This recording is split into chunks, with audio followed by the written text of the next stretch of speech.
no YouTube com a nossa meditação dessa manhã. Como temos feito todos os domingos, temos procurado fazer o culto doméstico e depois disso ouvir a palavra aqui pelos pastores da igreja, dando continuidade à exposição do texto de Êxodo, como temos feito aqui em toda a sequência, né? Então nós vamos agora ter uma palavra de oração, vou orar, e logo depois o pastor Jonatas vai nos conduzir na meditação da palavra. Vamos orar. Pai, nos abençoa agora que ouvimos a Tua palavra, nos abençoa ao ouvir a Santa Escritura do Senhor. Guarda-nos, ó Deus, e sustenta-nos com a Tua graça, ensina-nos o Teu caminho, dá-nos, ó Deus, a ver a importância de todos os detalhes da Tua revelação para nós, o Teu povo. É a oração que nós fazemos agradecidos no nome de Jesus. Amém. Pastor Jonatas.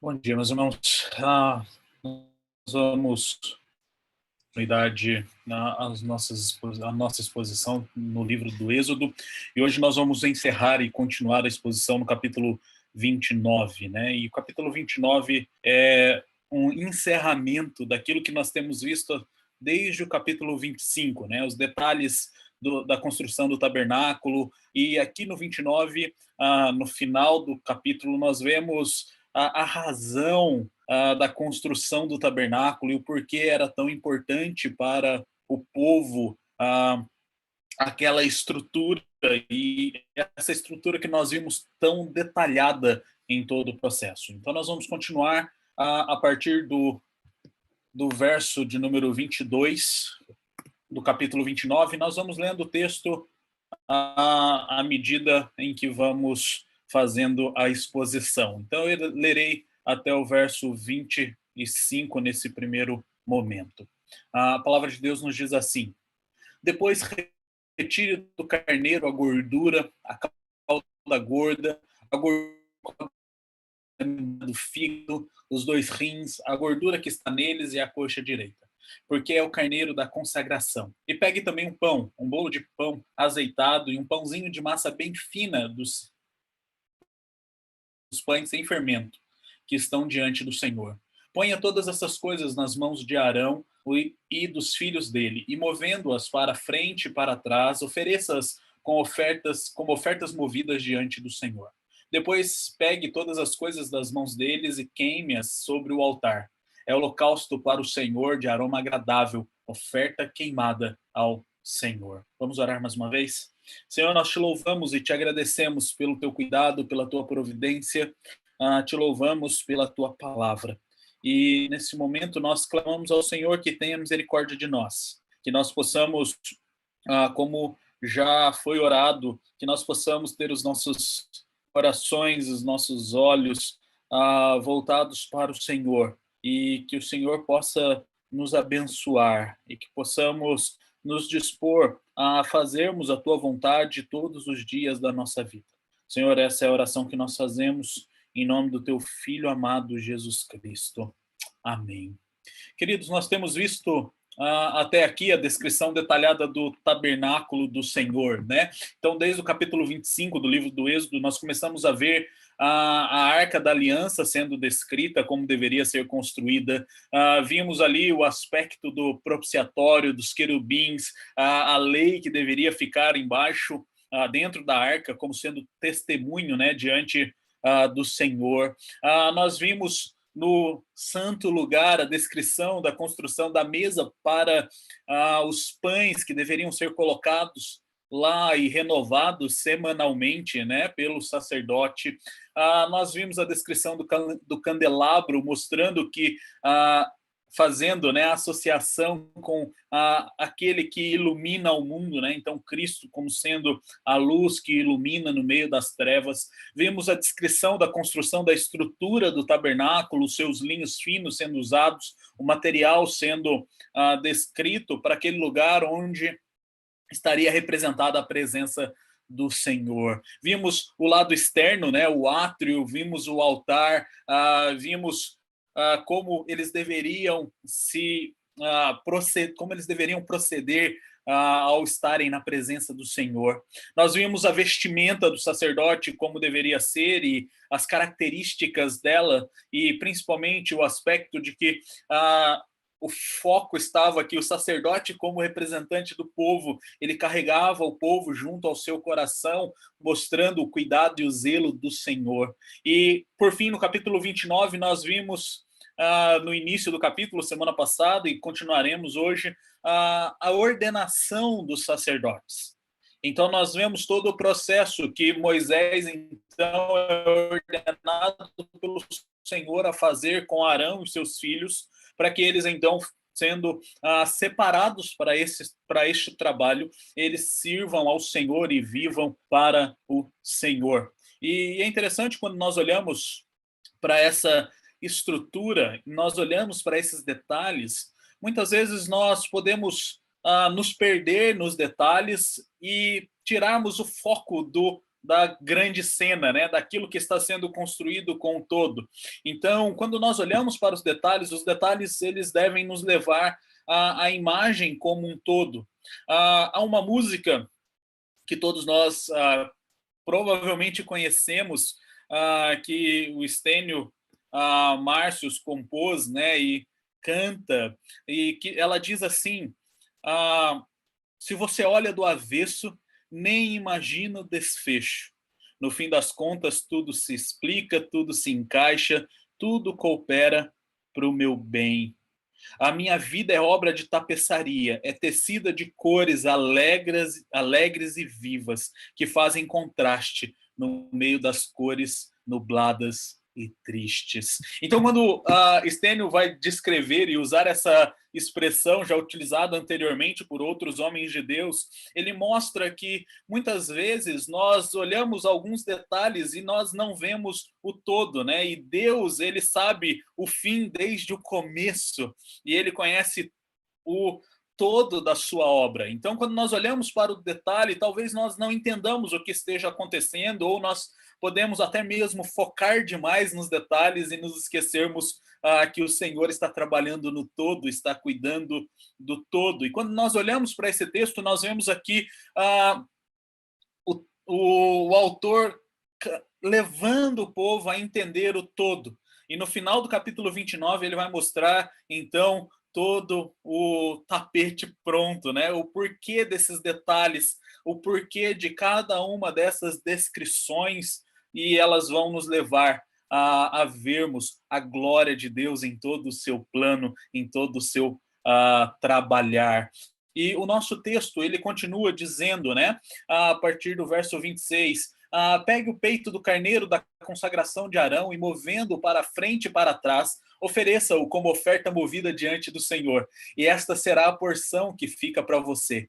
Consagre o peito da oferta movida e a coxa da porção que foi movida, a qual se tirou do carneiro da consagração, que é de Arão e de seus filhos. Isso será a obrigação perpétua dos filhos de Israel, devida a Arão e seus filhos, por ser a porção do sacerdote, oferecida da parte dos filhos de Israel, dos sacrifícios pacíficos, é a oferta que eles fazem ao Senhor. Na descrição do verso 22 até o verso de número 28, nós vemos, neste processo do trabalho do sacerdote, o Senhor, então, provendo para o seu povo o alimento, para os seus servos, né? Não para o seu povo, mas para os seus servos, o alimento. O verso 31 diz: pegue o carneiro da consagração e cozinhe a sua carne no lugar santo. E Arão e seus filhos comerão a carne deste carneiro e o pão que está no cesto à porta da tenda do encontro. E comerão das coisas que foi feita a expiação, para consagrá-los e para santificá-los. o estranho não comerá delas, porque são santas. Se sobrar alguma coisa da carne das consagrações ou do pão, até pela manhã, queime isso que sobrou. Não se comerá, porque é santo. E aqui nós vemos na provisão que o Senhor faz para os sacerdotes, nós vemos o sustento de Deus para com os seus servos. E é interessante nós observarmos esse processo, porque os sacerdotes, nós já vimos que eles foram separados por Deus para o trabalho exclusivo na casa do Senhor. Então, eles não recebem ali uma tribo, eles não recebem uma terra, mas eles recebem algo extremamente precioso, o sustento que vem do próprio Deus. E todo o sacrifício que eles faziam, então, eles tinham da parte de Deus uma parte do animal sacrificado e dos pães. E eles deveriam, então, tirar desta parte para si, que o Senhor, então, dá, e explica para Moisés como eles deveriam fazer. Então, eles iriam comer do peito do cordeiro e eles iriam comer também uma parte da coxa do cordeiro junto com um pedaço do pão. E eles deveriam fazer este cozimento, deveriam preparar este alimento no santo lugar e ali assentados eles deveriam então comer deste pão. Ao final do seu trabalho. E nós vemos aqui o Senhor zelando pelos seus servos, zelando por aqueles que se dedicam a cuidar das coisas de Deus. E quando nós percebemos e olhamos para este processo, nós vemos aqui o texto falando, usando a expressão, né, de que essas partes elas deveriam ser movidas, né, diante do Senhor. E a ideia é como se elas fossem chacoalhadas, né, diante do Senhor. E aqui nós não sabemos muito bem o porquê eles deveriam fazer este movimento de mover o animal, a parte do animal, antes de comer dele.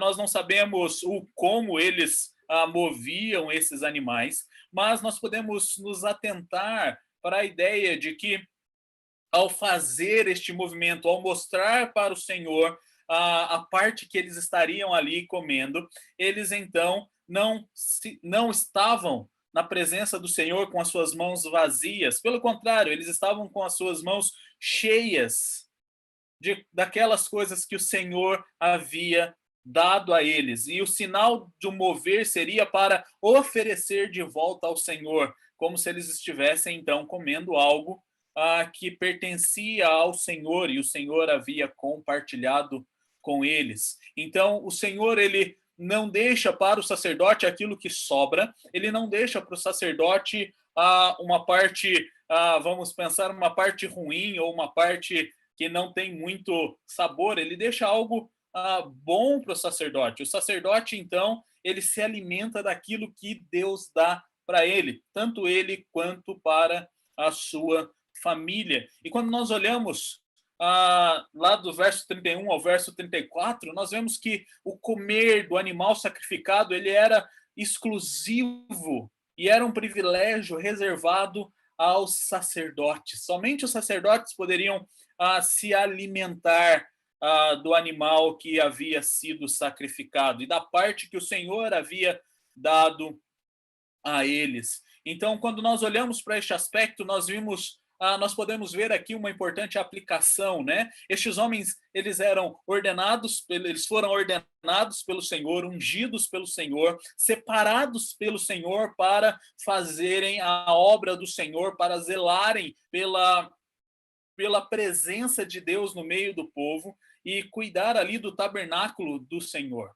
E o Senhor, então, graciosamente sustenta aquele povo, provê para aquele povo as suas necessidades.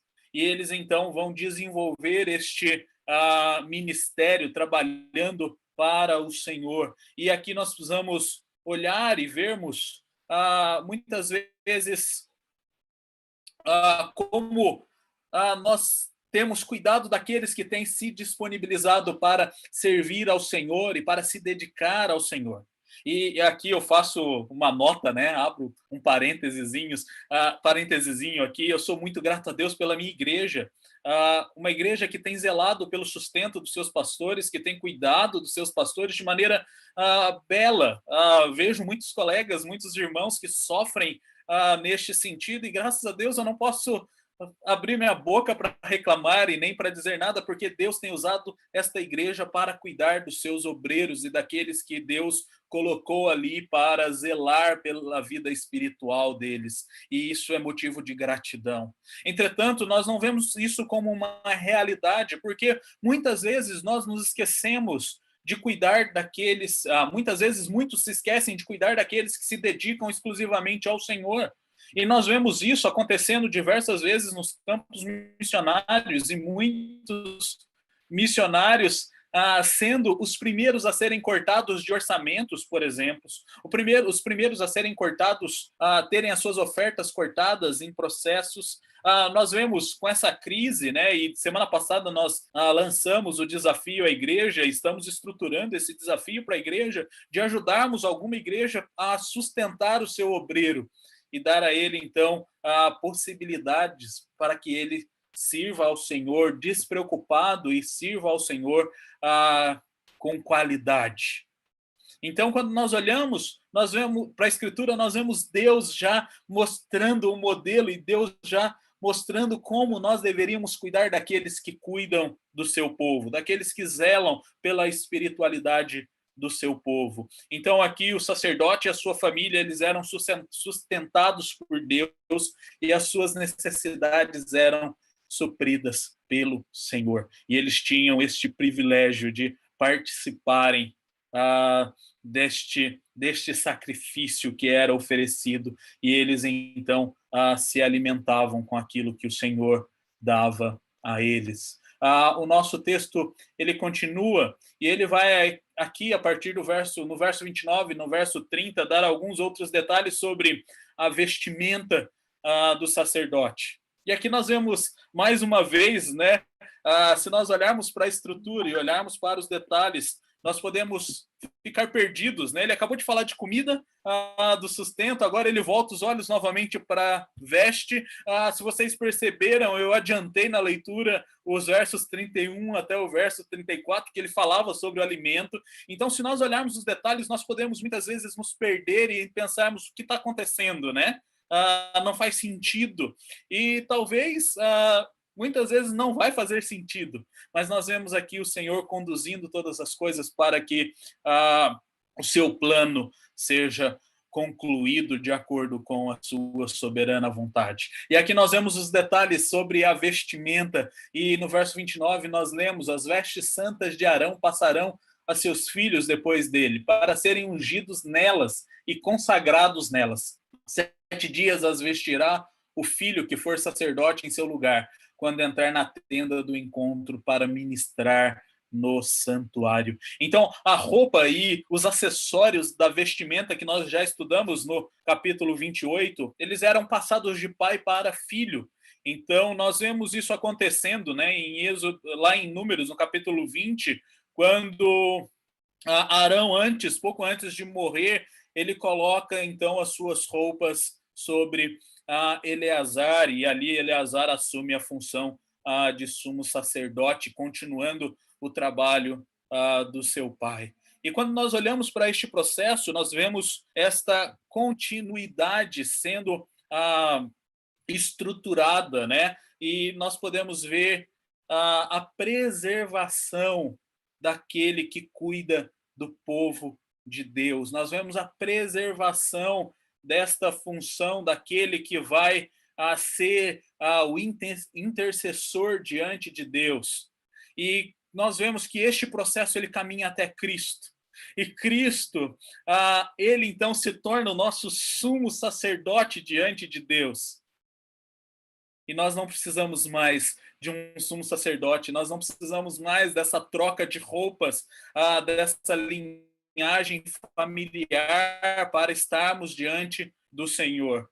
O Senhor, ele assume essa função de sumo sacerdote, ele assume essa função de oferecer um único e suficiente sacrifício para aplacar a ira de Deus sobre nós e para nos justificar dos nossos pecados. E a partir de então, Cristo, ele se torna o nosso sumo sacerdote para todo o sempre. E o nosso texto, ele vai continuar, e ele diz a partir do verso 35, assim, pois, você fará com Arão e seus filhos conforme tudo que ordenei a você. Durante 7 dias você os consagrará. Também cada dia prepare um novilho como oferta pelo pecado para as expiações. E você purificará o altar, fazendo expiação por ele, mediante a oferta pelo pecado. E você o ungirá para consagrá-lo. Durante 7 dias você fará expiação pelo altar e o consagrará. E o altar será santíssimo. Tudo que tocar será santo. Queridos, quando nós olhamos para esta descrição de como Moisés deveria consagrar o sacerdote, nós podemos ver aqui um processo acontecendo diário de consagração ao Senhor. O sacerdote, ele tinha como objetivo, ele tinha como função, na verdade, se apresentar diante do Senhor, fazer sacrifício pelos seus pecados, pela expiação dos seus pecados, e para estar diante do Senhor ele deveria estar consagrado. E nós vimos que ele já tinha que ter, teria também que passar por um processo de limpeza e de lavagem para, ao estar na presença do Senhor, ele poder representar o povo diante do Senhor. E aqui é interessante, quando nós olhamos para este processo, nós vemos uma consagração que ela exige algo constante na nossa vida. A semana passada nós terminamos a exposição vendo que nós recebemos este sacerdócio universal. Nós passamos a desenvolver estes aspectos de estarmos na presença do Senhor e de nos colocarmos na presença do Senhor. Nós não temos mais essa estrutura do templo e do tabernáculo. E aqui, isto se aplica a nós até aos dias de hoje. Nós precisamos nos consagrar ao Senhor diariamente. Diariamente, nós precisamos confessar ao Senhor os nossos pecados. Diariamente, nós precisamos ajustar as motivações do nosso coração, porque nós estamos constantemente diante do Senhor, nós estamos constantemente na presença de Deus. E a nossa consagração ao Senhor, ela não deve ser em determinados momentos ou em determinadas situações, e elas não devem depender de determinadas circunstâncias. Então, a nossa consagração ao Senhor, ela não deve ser feita apenas no templo, né? Ou apenas quando nós nos reunimos em culto publicamente. A nossa consagração ao Senhor, ela deve ser feita diariamente como parte da nossa vida de santidade. Aqui os sacerdotes eram consagrados ao Senhor durante todos os dias, eles ofereciam sacrifício durante todos os dias pelos seus pecados, para estarem diante do Senhor purificados e justificados. Cristo já fez esse trabalho de derramar o sangue por nós, de oferecer o sacrifício por nós. Nós precisamos desenvolver agora a nossa vida de santidade diante do Senhor, vivendo de acordo com o que ele fez e vivendo de acordo com a sua soberana vontade. E quando nós olhamos para os passos da ordenação do sacerdote, nós podemos ver que, primeiro, eles são lavados com água, eles são vestidos com justiça, eles são ungidos com óleo, eles são aspergidos com sangue do sacrifício, e eles cozinham uma refeição no santo lugar, mostrando o sustento que Deus, então, provê a eles. Um dos comentaristas faz esse equivalente à obra de Cristo. E ele mostra, então, que por meio de Cristo nós desenvolvemos os passos da ordenação do sacerdote, do chamado e da consagração do sacerdote. Hoje, da seguinte maneira, nós continuamos sendo lavados com água. Então, a regeneração ela vem por meio do símbolo, né? Nós simbolizamos a nossa regeneração por meio do batismo.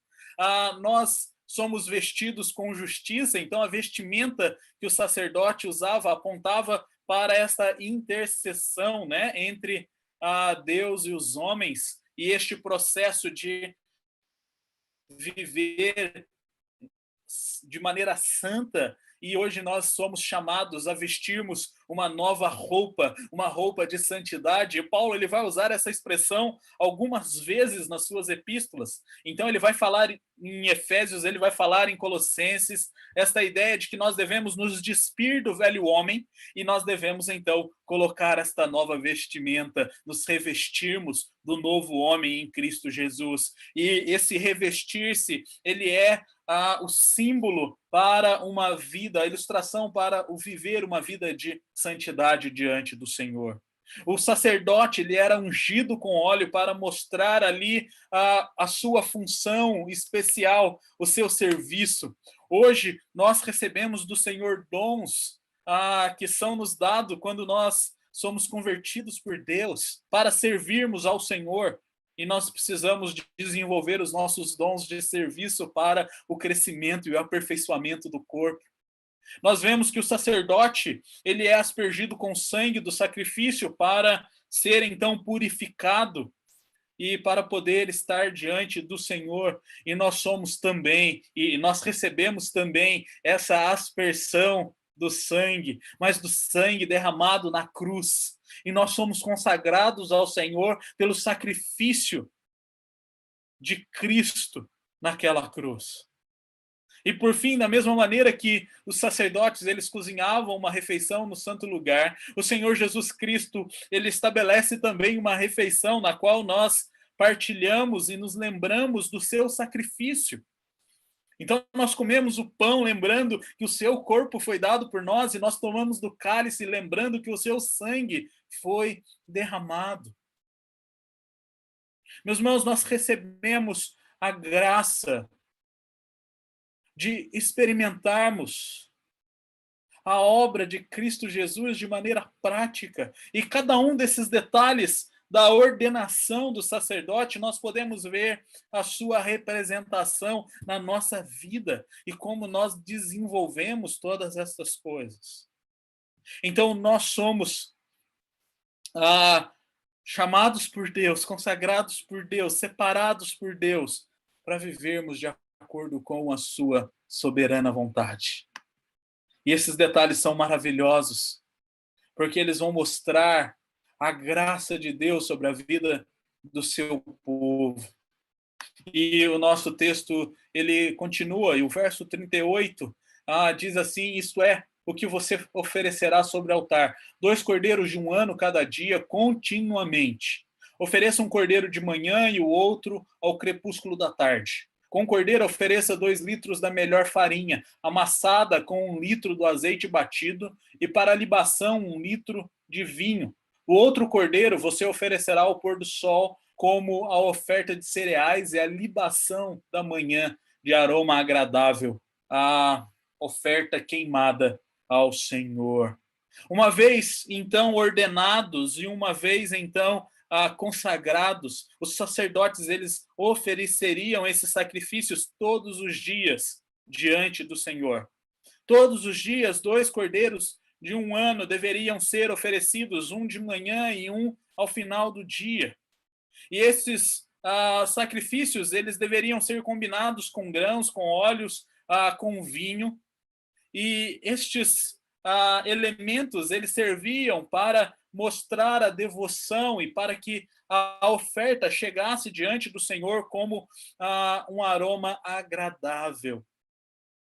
Então, todos os dias, Israel começava e terminava o seu dia devotando-se ao Senhor, consagrando-se ao Senhor. E nós devemos considerar isso nas nossas vidas. Nós devemos viver e nos consagrarmos ao Senhor todos os dias. Todos os dias nós devemos acordar pela manhã e voltarmos os nossos olhos para o Senhor. E nós devemos terminar o nosso dia, voltarmos os nossos olhos para o Senhor. E muitas vezes nós perdemos a prática da consagração diária ao Senhor. Muitas vezes nós levantamos pela manhã e pegamos o nosso aparelho de celular e vamos ver as notícias, vamos ver as redes sociais, vamos ver as mensagens, vamos ver qualquer outra coisa e nos esquecemos de olhar para o Senhor.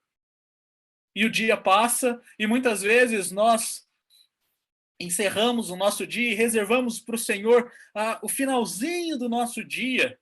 E muitas vezes acordamos na outra manhã sem termos terminado a oração que começamos na noite anterior. Meus irmãos, nós precisamos zelar mais pela nossa consagração ao Senhor, pelo estarmos diante da presença de Deus. Nós precisamos zelar mais pela nossa vida de santidade, pela nossa vida devocional. Nós precisamos desenvolver práticas que mostram que os nossos corações estão depositados no Senhor e nós buscamos em primeiro lugar o reino de Deus e a sua justiça. Cristo Jesus nos deu a graça de não precisarmos mais oferecermos cordeiros para sacrifício. Deus nos deu Cristo Jesus nos deu a graça de não precisarmos mais de todos os dias fazermos uma fila para oferecermos um animal pelos nossos pecados. Nós temos livre acesso à presença de Deus e nós precisamos usar deste livre acesso, nós precisamos nos lembrar deste livre acesso à presença de Deus. E nós precisamos viver as nossas vidas diariamente consagradas ao Senhor, ao levantarmos e ao deitarmos.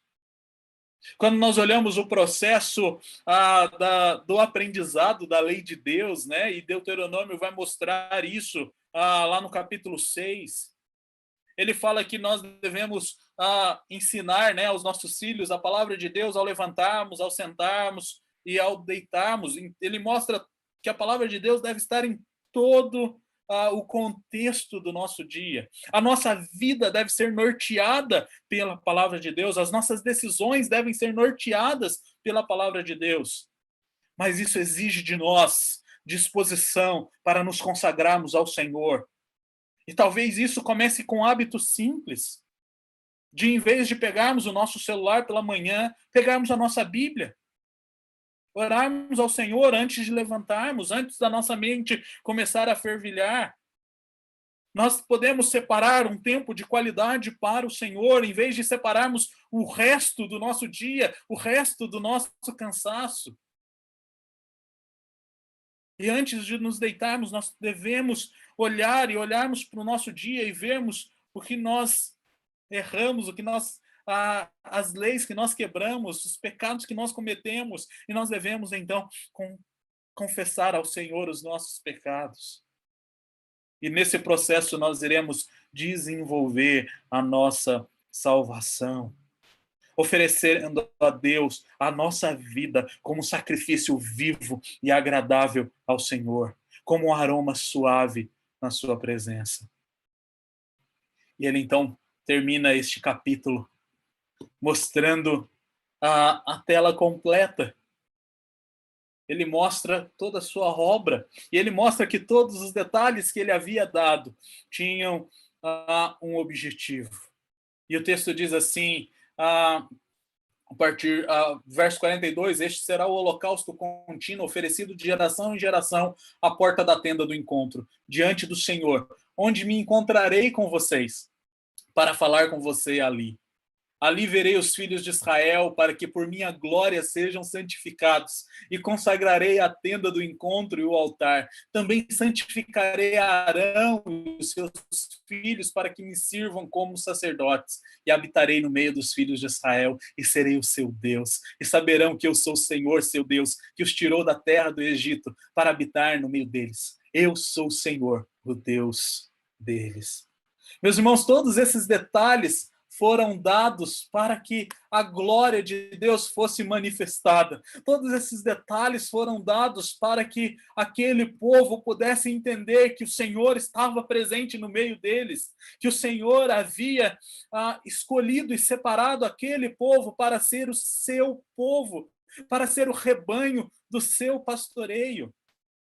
O verso 46 mostra o resultado da obra do Senhor.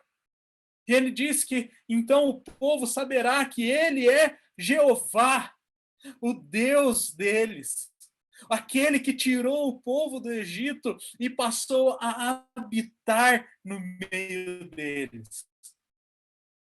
E o Senhor afirma: eu sou Jeová, o Deus deles.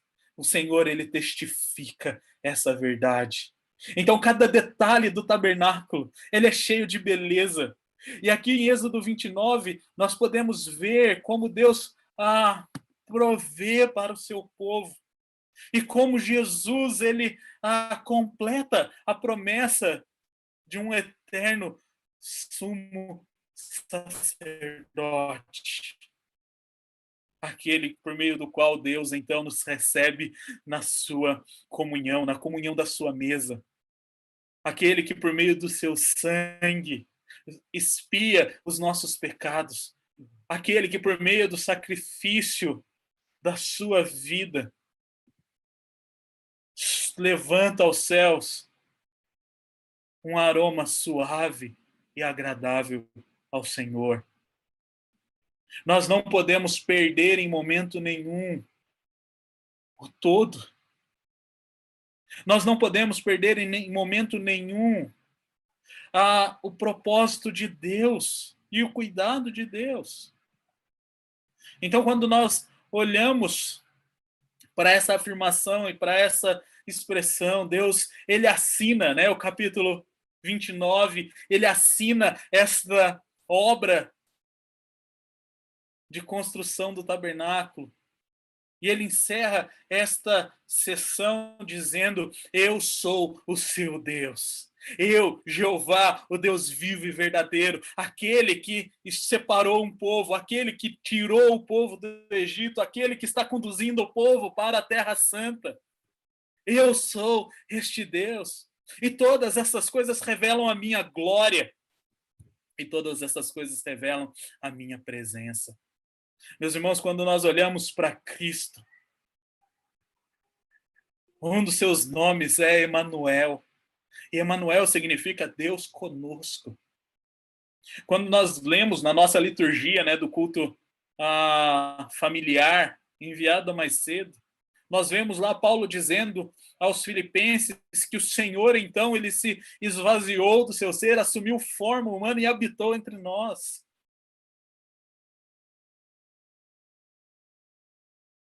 A presença do Senhor foi concretizada em Cristo Jesus. E por meio de Cristo Jesus, nós temos acesso à presença do Senhor. Esta é a grande obra, essa é a obra completa do Senhor. O último propósito de Deus para o seu mundo. Então, independente daquilo que venha tirar a sua mente, o seu coração, a sua visão de Deus. Então, no meio de todas as coisas que pode te distrair, que pode, diante de todas as dificuldades que você pode enfrentar na sua vida, você não deve se desesperar, você não deve encher o seu coração de ansiedade, de medo, de preocupação. Você deve voltar os olhos para o Senhor e confiar no Senhor, porque Ele está tecendo. E mesmo que nós continuemos e desenvolvamos o hábito de vermos, nós estaremos vendo apenas o lado avesso. E nós precisamos olhar e clamar ao Senhor que Ele nos ajude a confiar no seu agir. Lembrem-se e não se esqueçam: minha vida é obra de tapeçaria. É tecida de cores alegres e vivas que fazem contraste no meio das cores nubladas e tristes. Se você olha do avesso, você não imagina o desfecho. Mas o tapeceiro está trabalhando e no fim das contas tudo se explica, tudo se encaixa e tudo coopera para o bem daqueles que amam a Deus. E isso só é possível porque Cristo veio ao mundo Cristo é o sumo sacerdote. Um sumo sacerdote superior. E o texto de Hebreus vai trazer isso de maneira muito enfática diversas vezes. E ele vai dizer que o Senhor, como sumo sacerdote, ele é misericordioso e ele é fiel no serviço de Deus. Como ele é o sumo sacerdote da nossa confissão. Ele é o bom sumo sacerdote. Ele é o sumo sacerdote superior e ele exerce essa função para todos sempre. Ele é o sumo sacerdote que nos dá livre acesso à presença de Deus. E o seu sacerdócio é superior em vários aspectos, e o autor de Hebreus vai destacar alguns deles. Jesus, ele é superior em santidade. Então, os problemas que os sacerdotes enfrentavam lá em Êxodo era resultado dos seus pecados, muitas vezes. E eles precisavam fazer sacrifícios todos os dias para confessar, e não havia sacrifício que fosse suficiente. Quando nós olhamos para Cristo, ele foi o sacerdote perfeito, que passou por todas as coisas, mas o autor de Hebreus deixa muito claro que ele diz que ele não pecou. O sacerdócio de Cristo é superior em unção. Os sumos sacerdotes do Antigo Testamento, eles eram, então, ungidos ao Senhor. E eles, então, recebiam, né, através da água ali, através do óleo, né, o Espírito. E quando nós olhamos no batismo de Cristo, relatado lá em Lucas 3, no verso 21 e 22, nós vemos que o Espírito do Senhor desce sobre Cristo. Não há nenhum sinal, não há nenhum elemento que vá representar o Espírito na unção de Cristo. O próprio Espírito Santo desce, mostrando que o Senhor Jesus Cristo é um sumo sacerdote superior. A superioridade do sacerdócio de Cristo é superior na sua representação. O sumo sacerdote do Antigo Testamento, que nós vimos até agora, ele representava a nação, ele representava o povo naquele momento em que eles faziam sacrifícios a Deus. E eles, então, carregavam o nome do povo, né, com eles na estola sacerdotal. Mas quando nós olhamos para Cristo, nós vemos Cristo representando de maneira mais ampla e de maneira mais completa. E em vez de Cristo carregar pedras ali na sua estola sacerdotal, ele carregou os nossos nomes na cruz. Ele tomou sobre si os nossos pecados sobre os seus ombros e se entregou por nós. Então, na morte de Cristo, nós temos ali a representação última diante de Deus. E nós não precisamos de mais nada. Cristo é suficiente, só por meio de Cristo nós podemos ter livre acesso à presença do Senhor. Então nós cantamos, né, que os nossos nomes marcam a sua mão. E Cristo Jesus ao se entregar por nós somos então unidos com ele na sua morte e seremos também unidos na ressurreição quando ele voltar e viveremos eternamente na sua presença. Isso o sacerdote humano nenhum poderia fazer, somente Cristo. E o sacerdócio de Cristo, ele é superior em intercessão.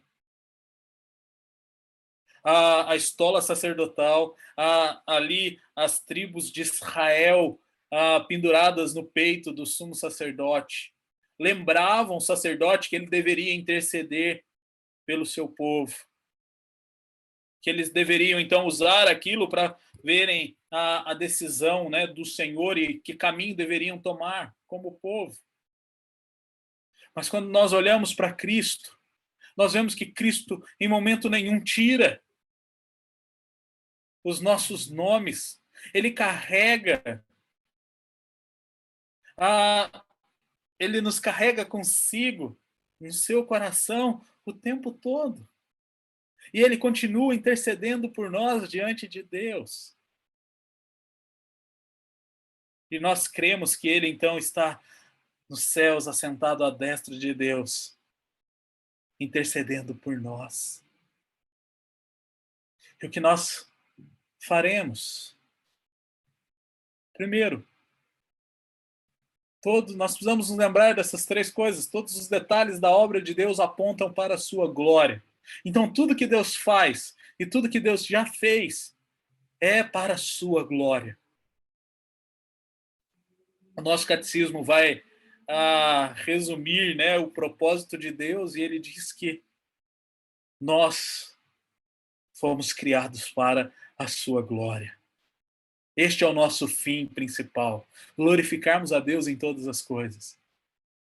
Queridos, nós precisamos aprender a olhar para a história da redenção e observar que o Deus que nós servimos, ele continua o mesmo. Aquele tabernáculo marcava a presença de Deus no meio do seu povo e marcava aquilo que Deus já havia feito pelo seu povo. Era um memorial constante de que Deus continuava presente. E quando nós olhamos para a Escritura, nós precisamos olhar para o todo da Escritura e vermos que Deus ele não muda. Ele continua presente, provendo, sustentando e cuidando do seu povo.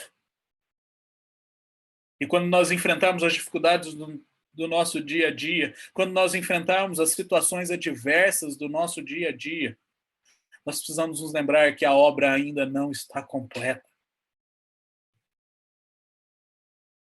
Deus ainda completará a boa obra que começou em nós, como Paulo nos lembra. Então, diante dessas verdades e diante destas coisas que nós precisamos nos lembrar, viva todos os seus dias para a glória de Deus. Paulo ele vai nos lembrar que quer nós comamos, quer nós bebamos, nós devemos fazer tudo para a glória de Deus. Porque nós temos que nos lembrar que Deus está presente. E este é o nosso fim principal, glorificarmos a Deus. Então nós não devemos fazer as coisas para nos engrandecermos, nós não devemos fazer as coisas para sermos considerados melhores do que os outros, mas para que Deus seja glorificado. Talvez nesses tempos, ao sermos desafiados a ajudarmos os nossos irmãos que têm passado por dificuldade, o nosso coração pode tentar lutar para que isso seja atraído para nós. Tentando mostrar que nós somos bons, tentando mostrar que nós podemos fazer o bem. Mas, queridos, não ceda a essa tentação.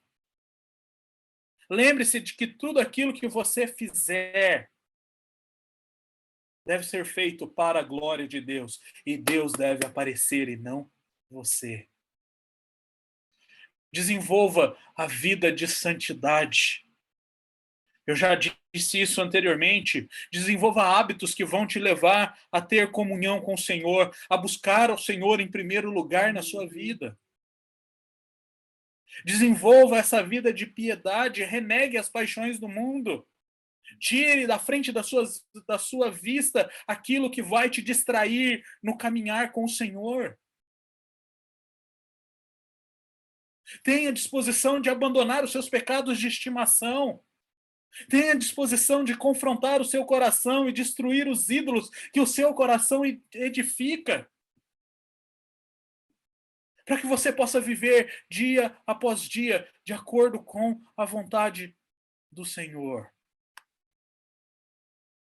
Viva em santidade, desenvolva a vida de santidade.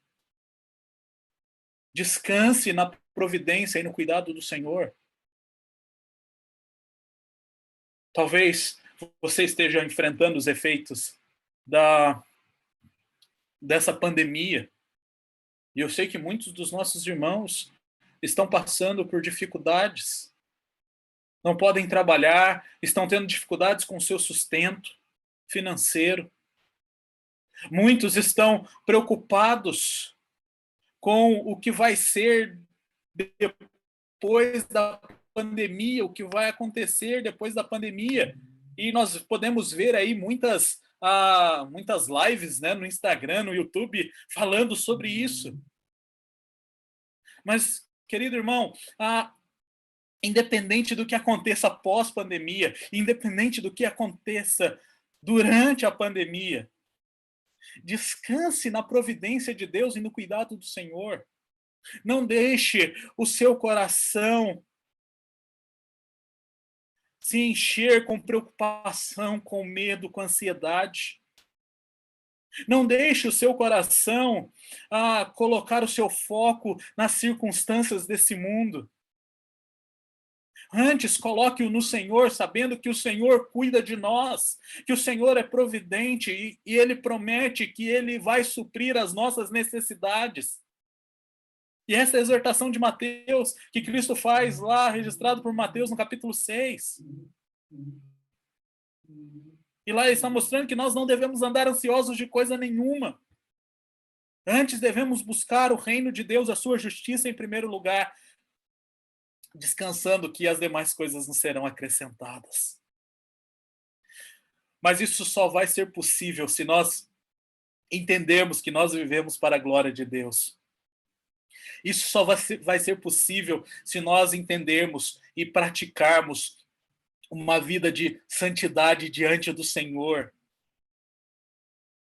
Se todos os dias, ao levantarmos, pegarmos o nosso celular e enchermos a nossa mente com as circunstâncias desse mundo, nós iremos tirar o nosso foco de Deus e nós não conseguiremos descansar na providência e no cuidado do Senhor. Se ao lermos as notícias, nós não voltarmos os nossos olhos para o agir do Senhor, nós iremos então nos entregar e nos preocuparmos com aquilo que nós não temos controle, só o Senhor tem controle. Nós não podemos nos esquecer que o tapeceiro está tecendo a sua obra, está fazendo o seu trabalho. E nós não podemos ficar olhando por trás apenas e vermos só aquelas cores, como Estênio diz, né, nubladas e tristes. Mas nós precisamos saber e olhar pelo lado certo, sabendo que todas as coisas que Deus faz têm um desfecho e coopera para o bem daqueles que o amam e vivem segundo os seus ensinamentos. E por último, querido, almeje a volta de Cristo. Almeje a volta do sumo sacerdote, que intercede por nós, que fez a sua obra derramando o seu sangue naquela cruz em nosso favor, e que ascendeu aos céus, que está sentado à destra de Deus, Pai Todo-Poderoso, de onde há de vir para nos levar, para vivermos a eternidade na sua presença. Então almeje por isso. Almeje, viva os seus dias olhando para a volta de Cristo, alimentando essa esperança. Coloque o seu coração na motivação correta e no viver de acordo com a vontade de Deus. E nós iríamos cantar o hino Firme Então Minha Alma, mas eu mudei e nós vamos cantar o hino Perante o Trono. Nós vamos nos lembrar do nosso sumo sacerdote, que nos deu livre acesso ao Senhor. Nós vamos nos lembrar da sua obra e vamos, através dessa música, olharmos para ele e entendermos a necessidade de descansarmos na sua providência. Nós iremos, então, cantarmos juntos essa música nesse momento.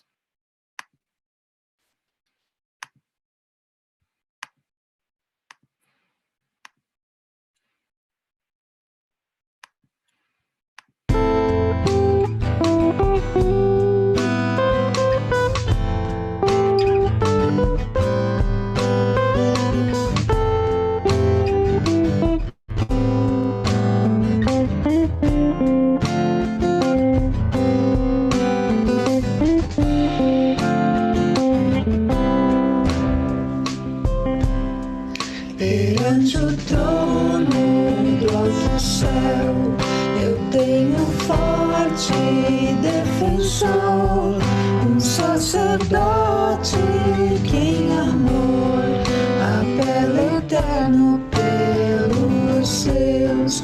Meu nome marca suas mãos, escrito está em seu coração, enquanto acerto seu favor, eu estarei com meu Senhor, eu estarei com meu Senhor. Quando me lembra o tentador de minha culpa e meu pecar, eleva os olhos ao Senhor, que pôs um fim ao meu pesar. Sendo inocente, ele morreu, tomando assim a minha vez. De Deus a ira satisfez, olhando a cruz me perdoou, olhando a cruz me perdoou.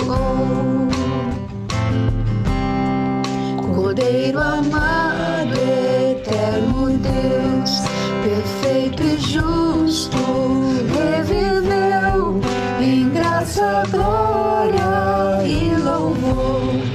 O imutável e grande eu sou, preço de sangue ele pagou, para elevar tal pecador ao santo trono do alto céu, a Cristo Deus e Redentor, a Cristo Deus e Redentor.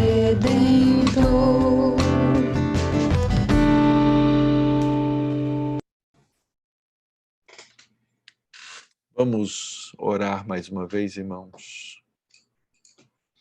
Pai bendito, nós somos gratos porque o Senhor nos providenciou tamanho intercessor, um defensor, um sacerdote, que veio e colocou sobre si, sobre os seus ombros, nas suas mãos, no seu coração, em todo o seu ser, colocou os remidos, para que nós pudéssemos, Pai, receber graça, bondade e misericórdia da parte do Senhor.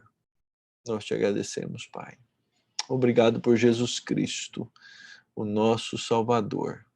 Obrigado a Deus porque Ele fez tal obra. Obrigado a Deus porque essa obra foi colocada pelo Espírito Santo na vida dos teus filhos, na vida do teu povo, a fim de que nós pudéssemos ter a plenitude de abundância e abundância de paz no nosso coração. Por isso, Pai, retorna a nossa mente, ao nosso coração e coloca toda essa verdade com raízes, porque nós esquecemos, Pai. Nós somos fracos, nós temos uma fé pequena e nós, muitas vezes, ignoramos na nossa vida, na mente, no coração e na prática, essas coisas que o Senhor nos ensina. Tem misericórdia de nós, Pai.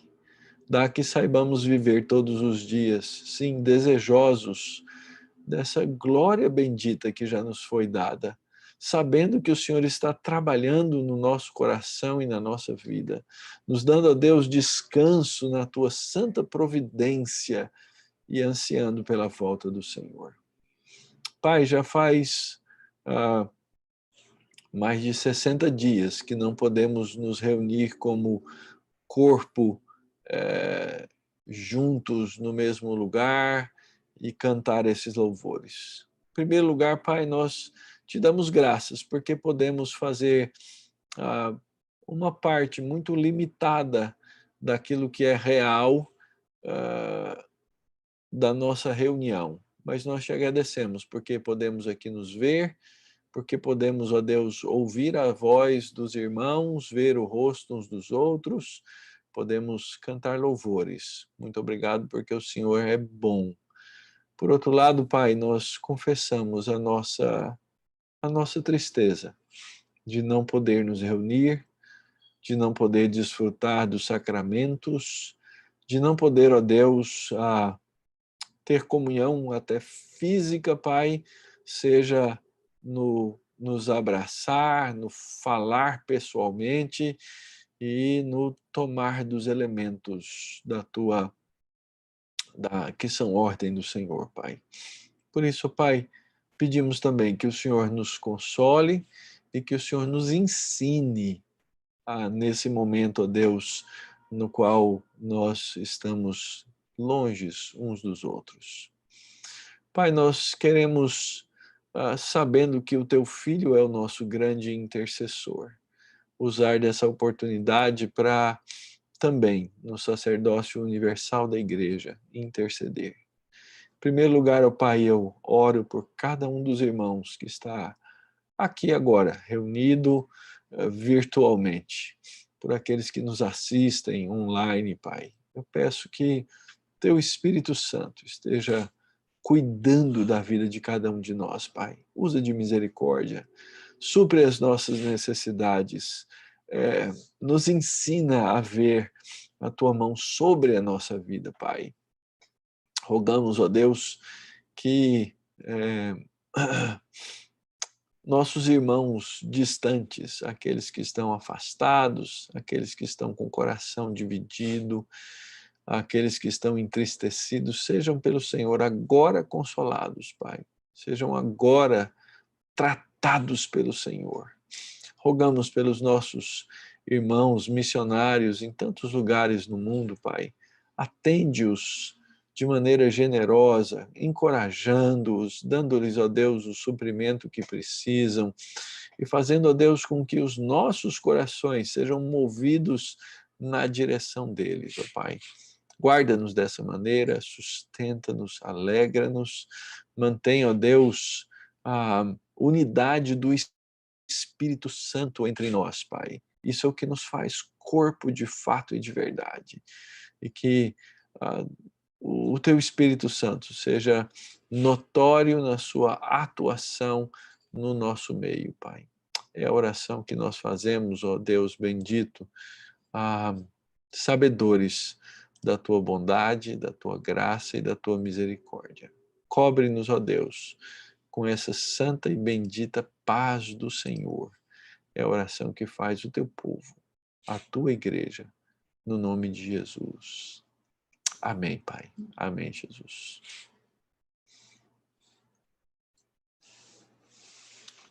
Nós queremos agradecer você que esteve conosco aqui na nossa transmissão pelo YouTube.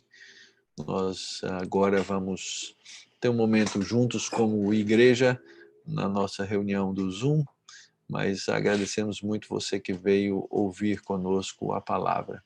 Antes de sair, lembre-se de deixar o seu like, de se inscrever no nosso canal, de deixar um comentário. Isso reposiciona os nossos vídeos e mais gente pode vê-los. E assim você também coopera e nos ajuda. Muito obrigado a todos que estiveram conosco aí nessa transmissão ao vivo.